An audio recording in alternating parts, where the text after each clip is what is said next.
পটুয়াখালীর দুমকিতে জুলাই শহীদের কবর জিয়ারত ও তার পরিবারকে আর্থিক সহায়তা প্রদান করেছেন ঢাকা মহানগর দক্ষিণ ছাত্র দলের যুগ্ম সাধারণ সম্পাদক মোহাম্মদ আকাশ আলী।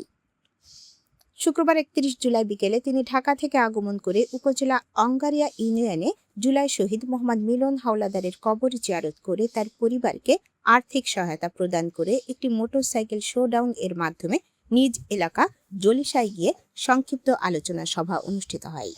এক প্রতিবন্ধীকে আর্থিক সহায়তা প্রদান করেন তিনি। আলোচনা সভায় বক্তব্য রাখেন দুমকি উপজেলা বিএনপি সহ সাংগঠনিক সম্পাদক ইব্রাহিম হাওলাদার, দুমকি উপজেলা যুবদলের যুগ্ম আহ্বায়ক মিজানুর রহমান লাল মিয়া, জাকির আলম মিলন, দুমকি উপজেলা ছাত্রদলের সাধারণ সম্পাদক সুমন শরীফ, দুমকি উপজেলা কৃষক দলের সিনিয়র যুগ্ম সাধারণ সম্পাদক গোলাম মর্তুজা মোল্লা। এ সময় আরও উপস্থিত ছিলেন বিএনপি ও অঙ্গ সহযোগী সংগঠনের নেতাকর্মী, এলাকার গণ্যমান্য ব্যক্তিবর্গ। শেষে শহীদ প্রেসিডেন্ট জিয়াউর রহমান ও বেগম খালেদা জিয়ার রুহের মাগফিরাত কামনায় দোয়া ও মুনাজাত অনুষ্ঠিত হয়।